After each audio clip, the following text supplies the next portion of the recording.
پرون په ټوله نړۍ کې د مهاجرینو یا د کډوالو نړیواله ورځ ولمانځل شوله.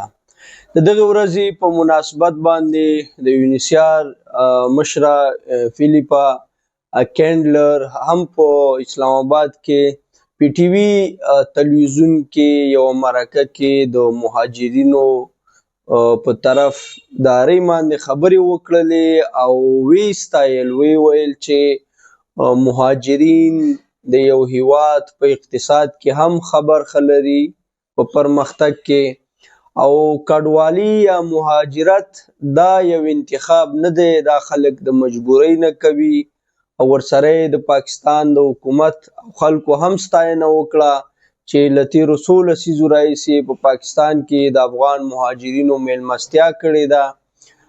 ورسره د یونیسیار په سایټونو کې د هغو وتلو مشهورو مهاجرینو انځورونه او معلومات هم خپاره شوي دي، چا چې په نړۍ کې د مهاجرت د ژوند نه وروسته لوی خدمتونه کړي دي، چې په هغې کې د پاکستان ملاله یوسفزۍ هم ده چې لندن کې موجوده وخت کې هغه اوسیږي. د هغې ذکر شوی و چې یو مهاجره وه، کډواله وه، لیکن په نړۍ کې خلکو ته څونه خدمتونه کړي دي. بیا ورسره د پاکستان لومړي وزیر محمد شهباز شریف هم خپل یو بیان خپور کړی دی، ویلي دي چې پاکستان په ډېرو کمو امکاناتو کې او سختو شرایطو کې د لسیزو لپاره د افغانانو دلته میلمستیا کړې ده او هر طرف کوشش کړی دی چې د مهاجرینو د ملاتړ خپله اراده ظاهره کړي. نو په کار خو دا وه چې د دغې ورځې په مناسبت سره د افغانانو چې کومه ده د 13 جون نیټه ده، دا په ختمېدو ده. اعلان شوی وی چې افغان مهاجرینو ته دومره وخت ورکړل شو. او بله خبره دا ده چې دا یادونه شوې وی د دغې ورځې په مناسبت سره چې باید افغان مهاجرینو ته وخت ورکړل شي، د دوی ملاتړ وشي.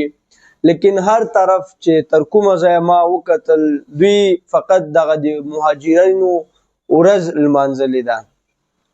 یونیسیار ته پکار دا دی چې افغان مهاجرینو ته اسانتیاوې برابرې کړي. 2 ورځې وړاندې چې کله زه میانوالي ته تللی وم، هلته د یونیسیار پی سی ایم نادره چې کوم دفتر دی هغه روانې جولای میاشت کې تړل کیږي. هلته په سلګونو خلک راغلي وو د دې لپاره چې خپل کارتونه واخلي، چا سره ټوکنې وي، چا خپل اولادونه ځانو پسې راجستر کول، ماشومان، میرمنې، داسې سخته ګرمي وله. نو په ځای د دې چې یونیسیار دغه دفتر بند کړي، دوی ته په اسلام آباد کې د خپل چې کوم کریو ده، د خپل کم امپلایز دي، دې کې لږ ډیکریزینګ راوستل پکار دي، کمول پکار دي. اوس دوی وایي چې موږ اسلام آباد د شارپ دفتر چې دی اټک ته یوه برخه انتقالو. نو دا د څه لپاره؟ چې دغه دفتر فنډینګ څوک ورکوي؟ یونیسیار یې ورکوي ورته، نړیواله ټولنه یې ورکوي ورته. شارپ د پاکستان حکومت نه فنډ نه اخلي، شارپ د یونیسیار او نړیوالې ټولنې نه فنډ اخلي، نو پارټنر دی ورسره. نو په کار دا دی چې دلته اسلام آباد کې یا اټک کې دوی خپل ځانونه مصروف ساتلی دي.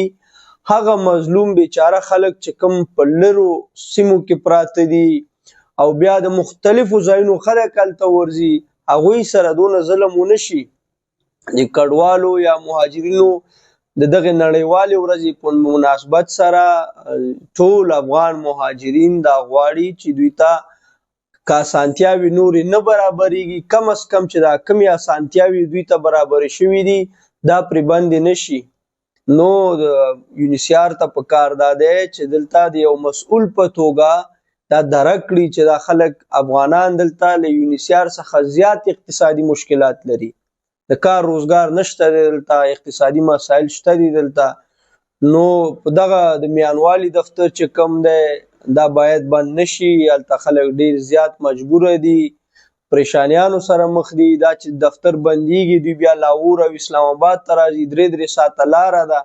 هغې په ځای دی دوی دلته اسلام آباد کې لږ خپلو دفترونو کې کمی راولي، کسان دې کم کړي، په دونه غټ تعداد باندې خلک د څه لپاره دلته دوی ساتلي دي. نو که چیرې هدف د مهاجرینو اسانتیاوي وي، خدمت وي، نو باید له بل ځای نه دوی دغه ګیپ دغه تشه خالیګاه ډکه کړي، نه دا چې لرې 3 ساعته لرې مزل دی، هلته د مهاجرینو ته یو دفتر دی، هغه ته بندې چې یاره موږ سره فنډ نشته دی او نشو کولی. په هر صورت بیا د 10 جون چې کوم تاریخ دی په دې باندې مخکې سفران وزارت ناسته کړې ده او هغوی حکومت څخه دا هیله کړې ده چې یاره دغه وخت تمدید کړي. په موجوده شرایطو کې دا امکان نه لري چې په دونه اکثریت سره په غټ تعداد سره افغان مهاجرین افغانستان ته واستول شي. نو د هغې فیصله هم راځي او امنیسټي انټرنیشنل د بخښنې نړیوال چې کوم سازمان دی هغوی هم پرونه د پاکستان له حکومت څخه غوښتي دي چې افغان مهاجرینو ته دغه وخت یا موده وغځوي او دوی نشي کولی چې په موجوده شرایطو کې افغانستان ته لاړ شي. نو دغه ورځ د دې لپاره لمانځل کیږي چې د مهاجرینو ملاتړ وشي، د دوی زړورتیا وستایي او نړۍ ته دا پیغام ورکړي چې دا مهاجرت په خوښې چا نه دی انتخاب کړی، دا د مجبورۍ څخه انتخاب شوی دی.